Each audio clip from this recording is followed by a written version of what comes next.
sunny with a lot of clouds today again, it seems. Although it hasn't been raining ever since that one day of the downpour, which is a little odd for all the clouds that have been hanging around. And what was going on today? Lots of disagreements, it seems like. Although the first thing I read was kind of interesting. I know DHL was supposed to be one of the biggest players in terms of potentially entering things like drone delivery. But it seems like they announced something and they scrapped it. Like, what's going on? As it says here, DHL's Parcelcopter changing shipping forever.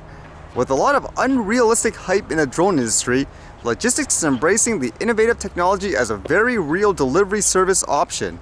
The drone tech industry is overflowing with unrealistic hype as over-eager entrepreneurs and established drone-based companies overpromise on their innovative technology. Take Zano, which caused such a frenzy that it became Europe's most successful Kickstarter campaign. British company Torking Group launched a Kickstarter project to crowdfund this palm-sized 4-propeller drone intended to provide aerial videos. They raised a whopping $3.6 million US. That too was a product of a well-made promotional clip showing a drone autonomously following its users being controlled by simple gestures.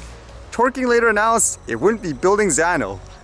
But with that said, they're different. It says, yes, countless drone projects and prototypes have come and gone, but one is developed into a real business case.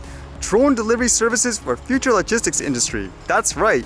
The flying postman is here and he's already delivering parcels by air to remote or hard to reach areas, adding a third dimension to multi-modal delivery networks. The drone technology has been tried and tested and is now ready to transform parcel delivery as we know it. So then they show all this material about their Parcelcopter, the evolution of it, and how they plan to use it, I guess, to deliver things like medicine and all that. And they have all these promotional videos, so you assume, wow, great. But then apparently, it's been reported that they're abandoning their plans. Like it says here, DHL is abandoning the development of its delivery drones.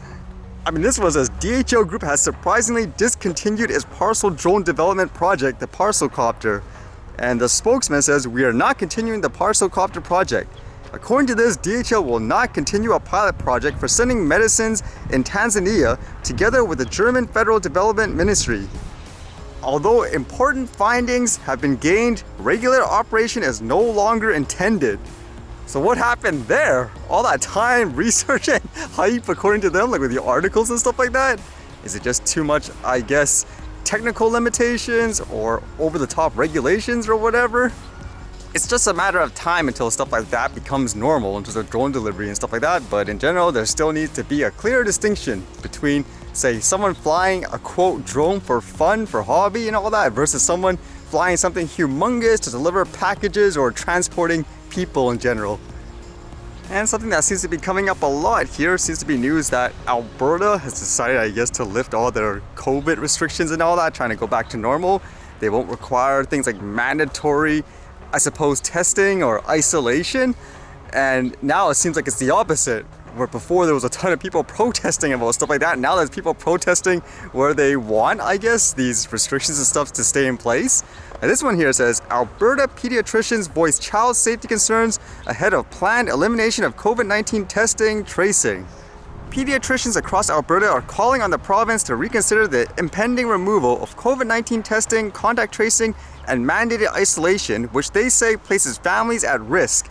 In an open letter to Premier Jason Kennedy sent Monday, the Alberta Medical Association's section of pediatrics pleaded for the continuation of strong public health measures until 85% of Albertans are immunized. The organization says the premature elimination of restrictions, testing, and tracing could result in potentially dire consequences in children. That's a little confusing thing, because I always thought, just from reading all the news and stuff like that, they said the younger you are, like kids, they're less likely to, I guess, be affected by the virus and so forth. So if anything, they're the safest group, if that's what you want to say, according to all the reports anyways. So it's still going to be people fighting, but it's completely flipped now, it seems like. So now there's going to be protests and stuff of people who want more restrictions.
Alright, see you guys later.